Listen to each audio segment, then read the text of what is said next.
Hey everybody, I'm back. Nevin Gasak of the Populist Patriot with another stream. I came across this story. Um, it's in two publications, one in the Washington Press and also the other on AL.com. I guess that would be the Alabaman.com's newspapers. And the title in the Washington Press is Opinion. Republican Representative Mo Brooks reveals how corruption plagues congressional committee appointments. It was published on April 17th, 2022, edition of the Washington Press. Author is Thomas Kennedy. Representative Mo Brooks just said the quiet part out loud regarding corporate corruption in our paid-to-play political system. Mo Brooks is a very conservative Alabama congressman, and he has taken, on occasion, some strong positions against economic globalism, particularly on the immigration and foreign trade fronts. He has supported tariffs on dumped products by communist China. He is a immigration hardliner. I don't know if he goes hard enough against the companies, corporations, and businesses that profiteer from immigration, but he does recognize the labor arbitrage that results from open borders, which we also recognize too. Lauren Windsor with The Undercurrent caught the Republican politician from Alabama on video explaining how, quote, special interest groups run Washington. That's Congressman Brooks's quote, clarifying that he doesn't mean that, quote, metaphorically, but, quote, literally. So Mo Brooks is admitting we're a plutocracy and not a democracy, that we are a deformed, degenerated liberal democracy. And this is apparently on Lauren Windsor's Twitter page. New GOP Representative Mo Brooks says Prime Committee chairmanships cost a minimum of $1 million and are paid by special interest groups as a, quote, quid pro quo for favored legislation. Yeah. How many of you Citizens United supporters and how many of you in the audience still support the right of corporations and labor unions under the guise of free speech to basically buy our political system? And it's mostly corporations that have been successful compared to labor unions. I mean, you all still support this? We're a populist show, not a so-called conservative show. Because today's conservatives for the past 40 plus years is not our style of actual conservatism. We don't support that. That's just unadulterated, pure laissez-faire, Lord of the Flies, corporate capitalism and globalism. We don't support that. That, to us, is not the true definition of conservatism. So anyways, I digress. So Mo Brooks, one of the congressmen from Alabama, says he goes on to explain that if you want to be chair of a major congressional committee, quote, you have to purchase it at a minimum bid of $1 million, while again stressing that he means this literally. According to Brooks, there are tiers by which committees are divided into groups, which those designated with the A being the most expensive, B the median, and C the cheapest. The designation for these committees in these price ranges is assigned by the importance given to them by special interest groups, meaning mostly large corporations and their backers, and how decision-making within these committees helps them advance their agendas. Where does a congressman get $1 million to become chair of these committees? Not from, quote, Joe and Jane citizens back home, as Brooks tells it, accurately assessing that your average person can't contribute that type of money. Politicians get it from special interest groups in a quid pro quo, and then these special interests, meaning quid pro quo, means they get promises perhaps of a good lobbying job after they leave Congress or the U.S. Senate, or they get cash infusions for their reelection bids. Anyways, and then these special interests then gain leverage on those politicians to be able to tell them what to do. In the video, Brooks explains how a former candidate for the National Republican Congressional Committee chair, which serves as a vehicle to funnel money being paid for these committee assignments, had a brochure with price listings on it and said he would charge politicians less money for these committees. Let me repeat this. Congressman Brooks explained how a former candidate for the National Republican Congressional Committee, a very prominent, important organization, chair, which serves as a vehicle to funnel money being paid for these committee assignments, had a brochure with price listings on how much they would charge politicians for various committees. Said he would charge politicians less money for certain committees. What in the world is this? And this is confirmed, and there is a video of this on the Washington Press. There's a video where you actually can listen to Brooks's comments. And then on AL.com, story is also covered in AL.com. In a story by Paul Gaddis, Gattis, published October 16, 2021. And I heard about this recently. It's just another admission. And I know some of you listeners out there thinking, well, Nevin, it's the communist this and the communist that, and you're losing track, you're losing focus, and, why are you talking about this? Because this is driving people into the hands of the far left. Don't you see? Don't understand? People are not dumb. People are not stupid. People see this a mile down the road. We are a squalid, degenerated, corrupt plutocracy. This is why the Russians and the Chinese, they know this. The Cubans know this. The Venezuelans know this. Not only do they have elements of the far left, in the case of the Russians, right-wing populists, and even some neo-Nazis, they also have American big business in many respects in their pocket, particularly amongst the Wall Streeters and the multinational corporations and some of the most reactionary corporations that claim their love for America, but they stab America in the back. So the plutocrats are basically, they'll support deregulation when it suits them.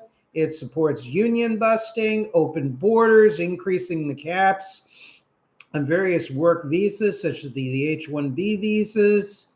They support all these policies that are hated, and they will kill legislation that is popular with the American people, which is desperately needed by the American people.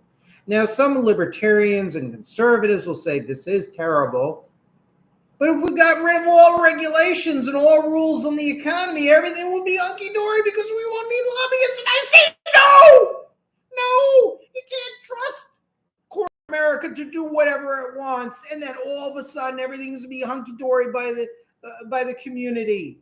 We tried that already.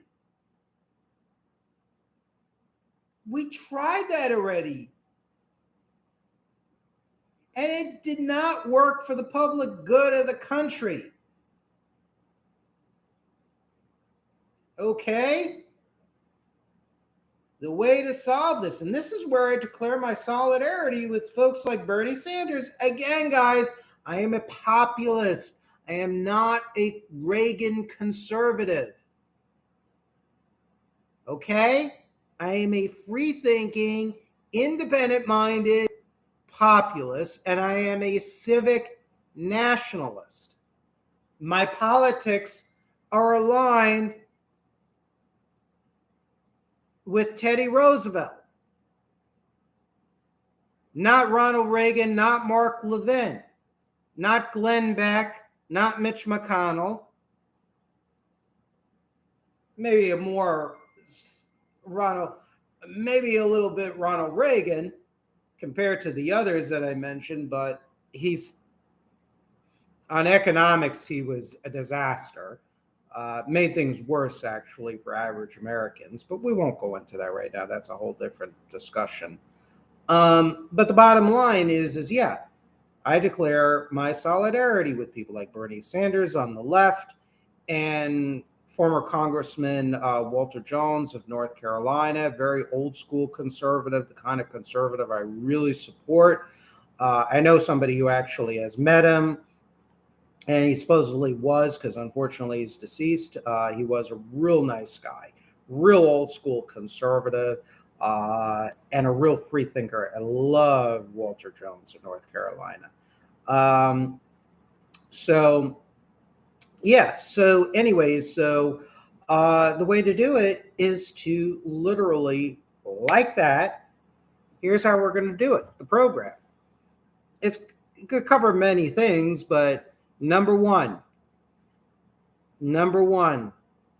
we are going to look at and implement partial, if not full, public financing of American elections. No more massive, copious quantities of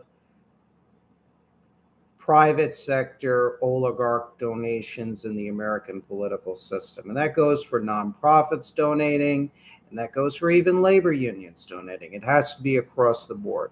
Small contributions, fine. Number two, in a nationalist America and a populist America, in cooperation with the Congress, presumably and hopefully dominated by our political forces, we would immediately pass laws invalidating Citizens United, McCutcheon versus FEC, Buckley versus Vallejo, and Bellotti versus the First Bank of Boston. We would immediately, with like that, invalidate all those Supreme Court decisions. We would also add a constitutional amendment that says that freedom of speech is a right enjoyed by individuals. Yes, but corporate free speech, no. We would have basically making illegal political action committees and all this corporate donations and all the rest of it in the political system. We would completely ban all of that by constitutional amendment, and that's what the Congress would pass. Thirdly, no former government employee, local, state, or federal, congressman, ambassador, president, vice president, senator, Supreme Court justice, etc., none of them, former military officers and Pentagon employees, none of them could ever lobby for a major American corporation. So in other words, a Pentagon general or colonel or admiral, they're not allowed to join the board of any military contractor. They have to find new work, or if they're retired, they would live on their pension. They can go into academia. They could go teach at the Army War College or the Merchant Marine Academy in my hometown of Great Neck, New York. Whatever. But you're not going to work on the board of Raytheon. We're going to ban that shit. No. And Trump said he drained the swamp, but he made it worse. And I talk about that in my book, Turning the Page, my evolution from conservatism to radical civic nationalism. And lastly, what I would do is, policy-wise, is no American is allowed to lobby for a foreign corporation or foreign government. Forget this registering, forget the FARA law. It's just an outright ban. And if you're a foreign corporation or a foreign country, that's what trade missions and diplomats are for. And then they can talk to our diplomats and they could talk to our business leaders. No more. Foreign lobbying is going to be illegal. I don't care if you're Israel or Iran, North Korea or Nepal, or England or Ire, which is the name of Ireland. No. And then one last point, it goes down to the core of leadership. And I would love to see leadership academies, true leadership academies, where the core of our nation's true elite, and the true elite is not measured by how much money you have or how famous you are necessarily. It's measured by your heart, your soul, your love for country, your love for people, and your passion to serve your country and to stand there with the people.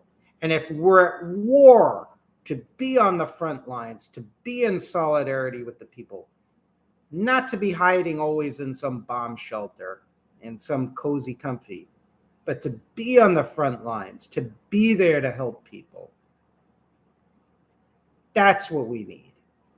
Chuck Carter, the famed broadcaster whose show I have been on in the past, he described the culture of America's elite, political and business elite, is the I've got mine culture, or the I've got mine attitude. That needs to be discredited and eviscerated. This poisonous Ayn Rand selfishness of I've got mine and screw you and screw everybody else. You can't, a nationalist movement can't be predicated on that. You have to renounce this unhealthy hyper-individualism. And that has to be done in academia. It has to be done through the media, through mass politics. There needs to be a movement. It's not about converting the Republican or the Democratic parties anymore. Yes, we should bring our ideas to both of those parties, but they're hopeless. The entire conservative establishment, even its fake conservative establishment, like the Club for Growth and the Tea Partiers and the Trump so-called MAGA movement, no, they're not the solution. In fact, they're the problem on an institutional level. Now, individual activists and adherents, that's a different story. We need to talk to those individuals if they're willing to listen and at least absorb some of our ideas and some of our ethics. And we're going to have to build political alliances based on issues, on issue by issue basis. And little by little, hopefully a mass movement with the ideas that I propound will somehow become activated and will push forward. I do believe, though, that a massive crisis or catastrophe will bring the ideas that I propound, as well as by others, to the fore more. And there will be a voice. I don't want a massive catastrophe, but I do believe it's strongly possible that it could be coming when we least expect it to. So, again, what Mo Brooks said, I give him a lot of credit for admitting this. I hope this Mo Brooks's video becomes viral. I hope it becomes taken seriously by all sides of the political spectrum, people of good faith. And I also hope that people start to really push for true change in this country. Josie, thank you so much for listening. Wow, loyal listener here. Only after the war. Absolutely. This is only going to come about after the war, logically, that we can build a true popular-based republic that keeps the old, that is good and worthy, and injects some new ideas too as well, to prevent corruption and subversion, and to create a truly American nationalism. And again, I went over the solutions. The solutions are, banning lobbying. If you're a politician, a government worker, you're a senator, an admiral, a general, a congressman, a former president, et cetera, you can't lobby for anyone, any major corporation, nonprofit, or labor union. Your lifetime ban. None of this 5-year ban, 2-year ban, lifetime ban. And I would put that through immediately, faster than your head can turn. Secondly, ban on Americans lobbying for foreign corporations in foreign countries. Thirdly, public financing of elections. Some people are not good at kissing other people's asses and asking for money.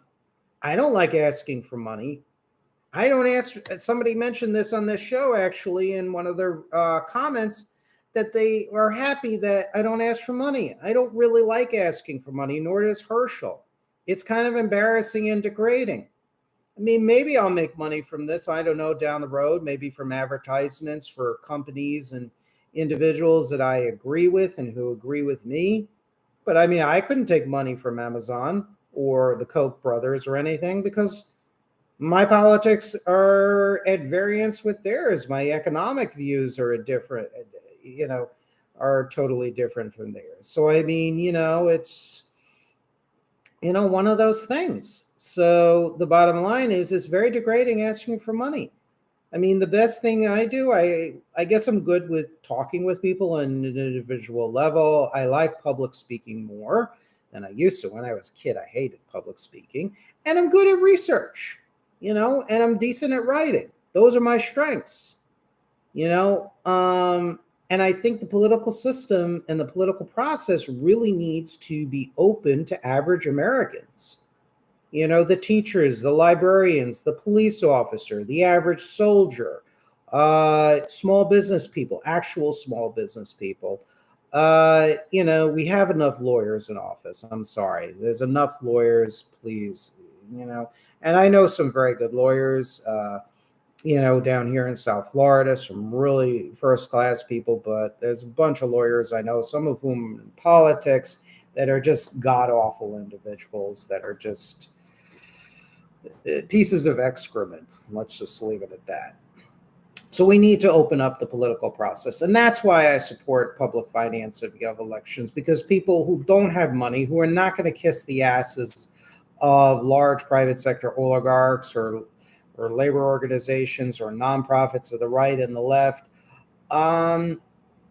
this way we can have our own ideas. And we could do the research, listen to the people, look at our Constitution, and whatnot, balance all those interests, and craft the best possible public policy for the American people and the defense of the United States of America. So I'm going to close this talk here and wish you all a good night, and hope you have a productive, happy, and healthy week. And I will be releasing more content soon. And thank you, Josie Wales, for commenting. Always appreciate my loyal listeners here. Thanks so much. Have a great evening.